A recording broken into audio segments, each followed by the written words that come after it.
bahwa Allah menantang siapa yang sombong. Mana nih yang kemarin sombong?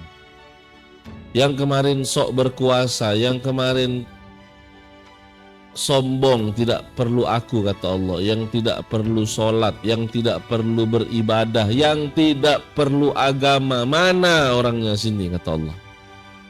Mana nih yang sombong-sombong? Sini, udah binasa dah semuanya.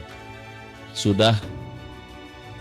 Bahkan dedengkot kejahatan kriminalitas di muka bumi ini, yakni iblis laknatullah, pun juga dibinasakan oleh Allah Subhanahu wa taala. Maka tersisalah wajah Allah. Maka sangat penting dan kita memahami tentang konsep peribadahan kita kepada Allah Subhanahu wa taala. Jangan sampai kita menggantungkan diri kita kepada sesuatu selain Allah yang sementara, yang sifatnya sementara, ya, yang dia juga nanti akan binasa. Maka gantungkanlah diri kita ini kepada sesuatu yang tanpa batas, unlimited, yakni wajah Allah Subhanahu wa taala. Buka surah Al-An'am surah ke-6 ayat ke-79. A'udzu billahi minasy syaithanir rajim. Al-An'am ayat 79. Inni wajjahtu wajhiya lilladzi fataras samawati wal arda hanifa wa ma ana minal musyrikin. Aku hadapkan wajahku kepada Allah yang menciptakan langit dan bumi dengan penuh kepasrahan, hanif, mengikuti agama yang benar, hanifah. Dan ini kita baca selalu di dalam sholat, khususnya di bacaan iftitah. Kita luruskan niat kita melaksanakan sesuatu dalam rangka untuk menghadapkan diri kita ini kepada Allah. Wajah kita ini kita hadapkan hanya kepada wajah Allah Subhanahu wa taala. Inni wajjahtu wajhiya lilladzi fataras samawati wal ardh. Kita hadapkan wajah ini kepada wajah yang menciptakan langit dan bumi dengan penuh kepasrahan mengikuti agama yang benar. Kalau wajah kita senantiasa mengikuti peribadahan kepada Allah Subhanahu wa taala, maka kita siap menyerahkan sepenuhnya, mengikuti aturannya. Baik itu sesuatu yang tidak kita senangi ataupun yang kita senangi. Kadang manusia ini kan punya rasa, ada yang dia senangi, ada yang tidak dia senangi. Tapi kalau sudah pasrah lillahi ta'ala, serahkan semuanya kepada Allah. Wajjahtu wajhiya lilladzi fataras samawati wal ardh. Orang yang sudah mempasrahkan wajahnya kepada wajah Allah, maka tak ada perbedaan antara sesuatu yang ia senangi atau yang tidak ia senangi, karena dia yakin takdir yang Allah berikan kepadanya, takdir yang Allah berikan kepadanya pasti membawa kebaikan untuk dia. Karena di surah Al-Baqarah ayat 216, kutiba alaikumul qital wa huwa kurhul lakum wa asa an takrahu syai'an wa huwa khairul lakum wa asa an tuhibbu syai'an wa huwa syarrul lakum wallahu ya'lamu wa antum la ta'lamun. Bisa jadi sesuatu yang kamu anggap buruk,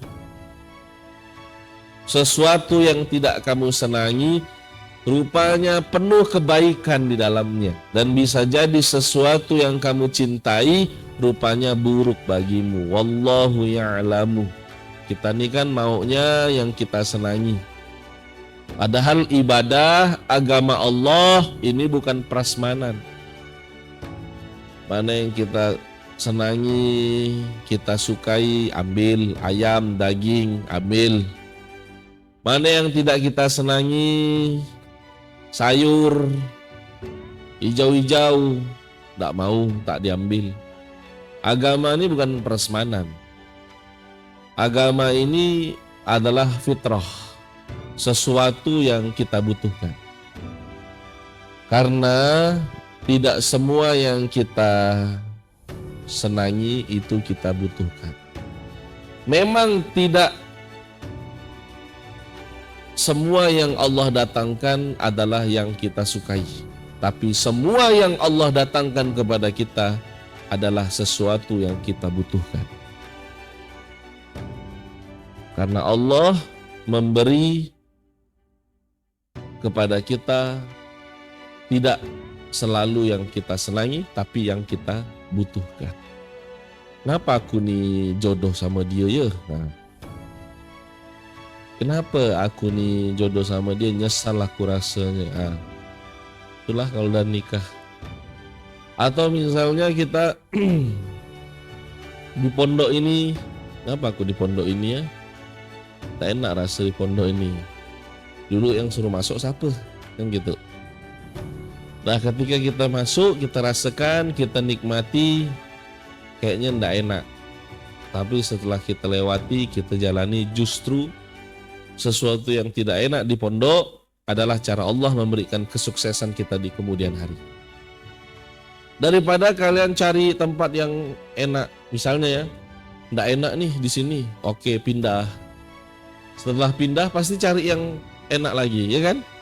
Sekali di tempat baru pasti ada yang ndak enak. Namanya tempat, ada yang enak, ada yang tak enak. Bahkan kalian ke Masjidil Haram pun ndak selamanya enak versi kalian gitu ya, versi kita manusia. Ada yang ndak enaknya. Kalau kalian tidak berdamai dengan ketidakenakan, kalian tidak akan bisa sukses.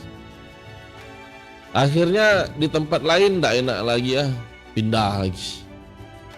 Ndak enak di sini. Sekali baru sebulan, 2 bulan ndak enak, pindah. Ya namanya pindah-pindah ya ndak akan sukses lah. Nah kita istiqomah di dalamnya, insya Allah Allah memberikan sesuatu yang kita butuhkan. Ya. Bukan memberikan sesuatu yang kita senangi, tidak seharusnya ya, tapi memberikan sesuatu yang kita butuhkan. Dan nanti ketika sesuatu itu kita tahu bahwa kita butuh dengan itu, baru kita paham bahwa semua yang telah terjadi itu akan kita senangi semua. Jadi senang tak senang dengan soal rasa, tapi butuh tak butuh ini soal kewajiban, fitrah. Maka Allah memberi sesuatu yang kita butuhkan. Bayangkan kalau suami istri jadinya begitu, baru nikah 1 bulan, tak senang aku sama kau, cerai, cari lagi yang lain. Tak senang aku sama kau ni, rupa kau tidak ngorok. Akhirnya diceraikan lagi, tak senang aku sama kau, ketiak kau busuk. Akhirnya diceraikan lagi, pindah. Gonta-ganti. Ya tidak akan kemana. Ketika dia berusaha untuk mencari yang sempurna, maka di saat yang sama dia kehilangan sesuatu yang dia butuhkan. Wah, kata itu besar-besar.